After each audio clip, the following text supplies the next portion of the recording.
Hello everyone, this is the FPL Trio. I am Pulkit, and as always, I am joined by my co-hosts Daniel and Michael. Daniel, how's it going? It's going great, Pulkit. Thank you. Always happy to be here as always to do our team review. And yeah, excited for this coming week. What about you, Michael? How are you? Yeah, pretty good. So another week down and another week to come through very soon. Very excited for this game week, especially with all the Wildcard that's I think has happened. How about you, Pulkit? Yeah, doing good as well. Going to look through our review of Game Week 5 and really excited on how FPL is going on. So let's start with the team review for Game Week 5. And as always, we start with you, Daniel. Yeah, let's take it away. Right, so another tough week, another red arrow, another week of not owning Haaland. I had a good start to the week, honestly. Salah got an assist, a return, 12 points, Palmer return, Welcome return, Smith Rowe return, Trent got a clean sheet, and an assist. So I wasn't, for some time, I wasn't on for a green arrow. And what upsets me here is that, I mean, Diogo Jota didn't play, and Harwood Bellis was coming on, and he was on for a clean sheet until Ipswich scored in the 90 plus fifth minute. So that would have been nice to have, but it wasn't to be. So yeah, overall, I mean, I dropped down to, I hit the million mark, 1.17 million. Yeah, Raya, solid in goal. I'm an Arsenal fan, so it's tough to. It was heartbreaking to watch that game at the end. He did get 4 points though, made 9 saves, which was massive. So yeah, I do think Raya is maybe a must-have by now if someone's willing to spend a lot for a premium keeper. But yeah, overall tough week, but we move. Yeah. Glad that you mentioned this Raya thing. Lot of the people are on Wildcard. He's already 5.6 now. Yeah, So even at 5.6, he's so good that now it's so difficult to go without him. yeah, And have a great yeah, finish for like in the next three, if I'm not mistaken. So yeah, that's I think is the must on wildcard. People are wildcard. exactly. And Yuta was a surprise drop to the bench. If Yeah. I remember correctly, we were joking about it that FPL would be at its peak if suddenly we see Darwin starting instead of someone. And that Yeah, actually happened. yeah, and I think you sent it on our group that who was it? One of the Liverpool players brought in Darwin Nunes for just. Exactly. Yeah, it was Connor Bradley. Yeah, when I saw that, I'm like, that dodge. That's not gonna be good for Jota. And then he didn't play, and then even more heartbreak when Southampton like conceded. But I mean, that wasn't expected, so it wasn't that bad. Yeah. And also for you, I think you brought in Dominic Calvert-Lewin for Isaac, right? So you downgraded there. Yeah, so I mean, didn't pay off. I'm sure we'll get to your guys' team, but I think we each bought a cheap striker, and none of them returned. Exactly. But we'll That, discuss that. We'll discuss that when you guys get your team. But yeah, I think Chris Wood is the cheap striker who returned, and he scored the pen. He was, in hindsight, the one to bring in. But yeah, I mean, I still think Everton have some nice fixtures coming up, so Albert Lewin will probably remain in my team. yeah. And also, I remember you mentioned about Trent captaincy for some time. And you Yeah. asked me because I'm always high on captains. And this was the first time I refused that maybe this is not the great time because Bournemouth attacks and can score goals. And this is the time he gets a return, clean sheet, 11 points. True, true. I had forgotten about that, but yeah, we did mention it like in our last week's video. So yeah, should have done it, but I think it was still give a gamble to go that way. But yeah, okay. Moving forward, there's trends in my team that I'll definitely actually be one of the main captaincy options, I would say. Especially as a differential. All right. Yeah, I don't think it's a big red arrow. So I hope the next week brings some new pleasures. And I And think it should because here's my bus team. yeah, going to your bus team. No, this is not your bus team. It's actually this. This is my bus team, yeah. So I'm wildcarding, and as you can see here, my bus team it contains Haaland. I think I've gone enough without Haaland so far, and it hurt me. I mean, we mentioned a lot last week. If he hadn't had that massive start, we would have been doing much better. I mean, Michael can also attest to that. So yeah, first I just want to give a shout out to the effects you did, Pulkit. I like that for my bus team. Yeah, So I'm wildcarding. I hit the button after the game week ended directly to catch the price rise and price drops. And I've got a few. And actually, Luis Diaz, I think, is going to rise again tonight. So that means I would have gained point two on him, which is like coupon in the bank if I want to sell him. So I'm happy with that. But yeah, as to the rest of my team, there aren't that many nailed players yet. Obviously, Holland here, we can see him in the bus. He's one of them. Raya, as I mentioned previously, Emma Smith Rowe is going to stay there. But then for the rest, it could go either way for anyone. Salah, I'm not sure. Leif Davis, even I'm not sure, even though I love the guy. So yeah, Rogers might be coming in. But yeah, I'll have more of a finalized team as the game week approaches. Exactly. And I guess we can maybe discuss your team, some transfers in another video if it is possible for us. Sure, we're going to do that in the pre-game week live stream if we don't want another review. So yeah, I'll definitely have a team by then. But yeah, we've hit the white cards, first trip of the season. Excited to get back on the green arrow. I think I've been on like 3 or 4 red arrows in a row after game week 2, which I had a massive score. And yeah, to new beginnings. Yeah, looking forward to your wild card then. All right, and continuing, going to you, Michael. Yeah. So this week when I had my wild card, I mean, my starting team had a lot of ups and downs, with Trent being the main person in the defense to get good points. Should have went with Henderson. We got 9 on my bench, but I didn't know what type of Man United team would come to that thing. So that's why I benched him. And Gabriel thankfully scored because he saved blushes in my wild card. And in terms of my midfield and forwards, Watkins returned, Salah, Palmer also. But I was really disappointed with Eze because I really expected him to go big against Man United.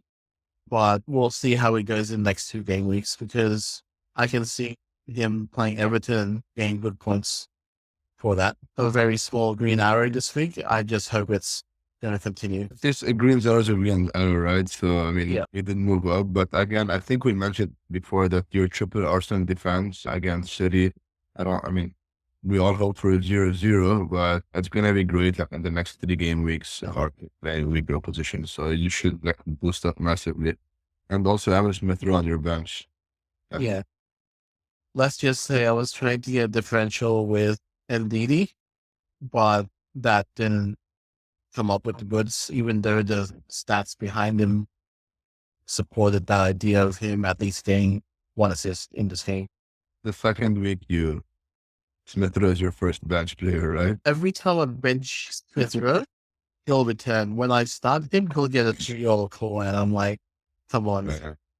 I guess we need to like consult with you before starting him in our team to see what you're doing too. Yeah, yes, definitely. Yeah. And I mean, Watkins didn't turn out to be a bad captain like differential. He got the same points as Salah. I'm not sure how much. I think Haaland got more. Right? He got like 8 or 9. Well, he got 9, I think.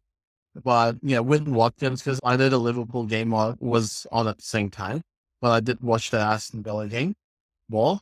And for the first 60 minutes, Watkins was on 2 points. And I was just sweating so much until he scored.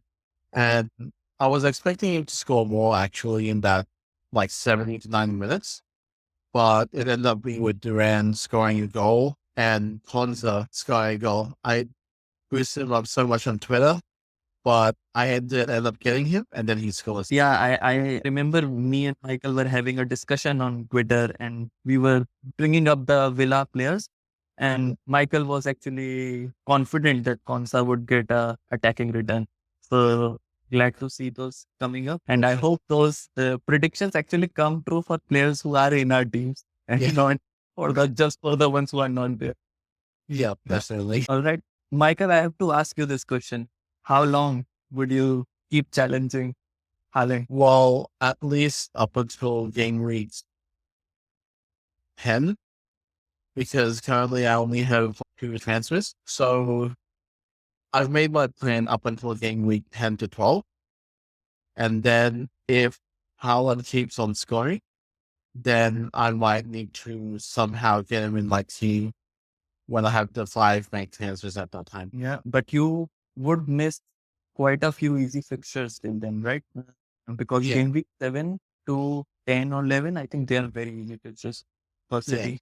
So like when I was doing my wild card last week, it was either get Haaland and sacrifice the rest of the team, or get triple defense from Arsenal so I can set up for the next 3 game weeks. And I somehow chose 3 Arsenal defenders instead. Let's just hope that carries through for the next 3 game weeks. Yeah, I hope for the best. I think Arsenal defense now for the next 3 or 4 games, pretty solid. So triple up would be a great differential for you. And let's see how it goes. All right, then let's continue with your bus team. This is my bus team here. So I had this all planned already from the week before. Triple up on Arsenal defense, Fred being the last piece there. And then this time I'm definitely signing Smith Rowe, so you guys should bench him for this week. Going to captain Salah because against Wolves, their Cunha is their main attacker, but their defense is still in shambles. So, I mean, they led 3 goals in the space of about 20 minutes against Aston Villa. So I can see Liverpool, Salah, Diaz, Nunez, just to wreak havoc to their defense. And then I'll have Watkins, DCL, and then TTR in my starting team to round it off. Yeah, team looks quite solid. And then next match. Sorry, I also saw a few days ago that one of the Wolves defenders got injured for a long time. I forgot who it was. Scary. Yeah, I think it was him. So that's even a bigger blow to Wolves. So yeah, Salah as a captain, I think he could potentially hold. Yeah, so hopefully he does get a double digit with our score, as I need my first double digit captaincy score this season. Yeah. And let's hope it works out. As NFC fans, of course, we want Salah or any other Liverpool player to do as good as they can. Definitely. Right? And then looks good. I don't think this time you will have some hard luck with the bench, because all the bench players now have tough fixtures. Yeah. Just want to ask, you kept both Raya and Henderson. So basically you spent like 10 million on the goalkeepers. Do you see some good rotation between the two? Yeah, so I did start the season saying that I didn't really care about my goalkeepers, but that changed quite a lot since my rank hasn't been that good. So I've just been thinking that I need some rotation in my goalkeepers just in case, say, 1 or 2 of the defenders does blank. At least I have a backup there that can get, 7, 8, 9 points as a bonus if they do keep it clean sheet. So I think goalkeepers and captaincy choices are going to be very important this season. Yeah, sounds good. All right, then let's continue with my team. So Henderson finally getting a return, 9-pointer. Did not expect that high for him. Then Robinson, Bland, 2 points. Trent with the 11-pointer. Porro, 2 points. Rogers, 10 points. He actually got all the bonus. Initially he got, I think, just 2, but then later they bumped it up to 3. And I guess that was taken away from Watkins at the very end. So sorry, Michael, for that. And then Salah, 6 points, 12. Then ESR with 8-pointer. I hope he continues with even slightly tougher fixtures. For Fulham, Gordon Blank, Vardy was my transfer in for Muniz, but yeah, it was one of the possibilities. And as Daniel mentioned, so Michael got Nketiah, and Daniel, I got Vardy. At the end, I was not sure who I should get. It was so much of a coin toss. So I basically just got Vardy to complete that triplet amongst us. And that was the only reason to do the transfer. So that at least one of us gets something, but all 3 blank. So that's interesting. And then Haaland, as always, returning. Sorry, Daniel, it's against Arsenal, but yeah, you always expect the beast to return. And now, at least you'll also have it from next week. So it's only Michael who's challenging him. And then Watkins is actually 6-pointer, not 12-pointer. I wish it was, Yeah. but Matched it from your team. I mean, you gained a lot, and or like almost everyone returned except for like 12 defenders, Gordon and Vardy. So yeah, good job, Pulkit. Rogers finally returning for the first time this season. yeah. 2 assists. Hopefully, I mean, I might get him on my wildcard, so hopefully he does continue getting points. Yeah, no, some good stuff from your team this week. Nice. Yeah, this time the team clicked 73 points, got a green arrow as well. So that's good. Always good to have. Rogers, of course, returned. And then looking at my bus team, so I already made 2 transfers. So this week, it's like I'm still debating a wild card and just keeping those transfers. And the only reason I am debating it is because if I end up doing for a wild card, one of the major players would be leaving my team, and I'm not too sure if this is the point where I want to sell that player. So, not giving in too much details, but the only reason is that I'm not too sure if I should press the button still, which is why I haven't yet. And the 2 players that I got in were actually Gabriel. I don't know why I put Saliba in there.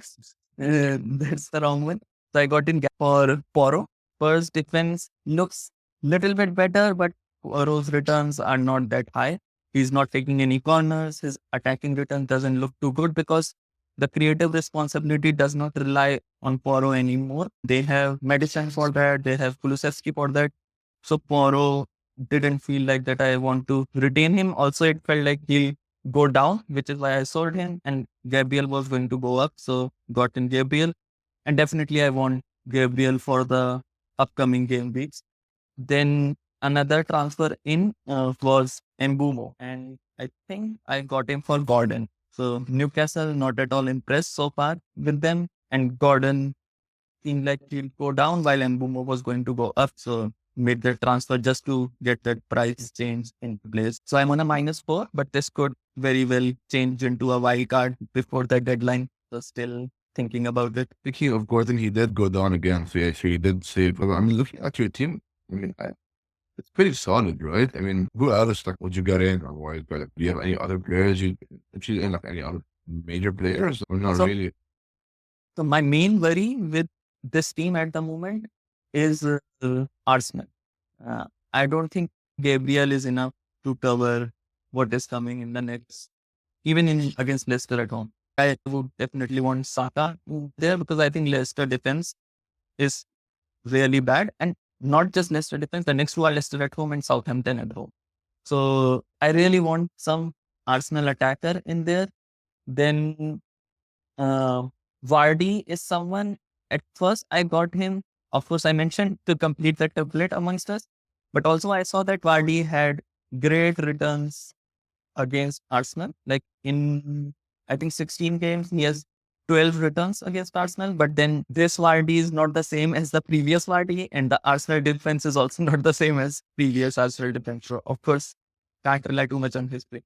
But yeah, let's see how it goes. Nice, yeah, yeah. I mean, Arsenal after that 3 game stretch where like, they could get in case they do play Liverpool, Newcastle, then Chelsea. So but it will get a bit tougher after these 3 games. But yeah, I mean, double Arsenal is always a good idea, I would say. Then, so Watkins is also one of the players who I might not have on wildcard if I played like this week or next week. But getting rid of Watkins before Ipswich is feeling a bit iffy, which is also another reason that I didn't press the button yet. Makes sense. No, well, I guess you need to think about it, right? Yeah, exactly. All right, then I guess we covered our teams. We discussed some wildcard plans, not all of them. We definitely discuss them in our spaces on Twitter before the deadline, and we'll share some Twitter threads as well. All right. Thank you everyone for listening. Please like, share, and subscribe.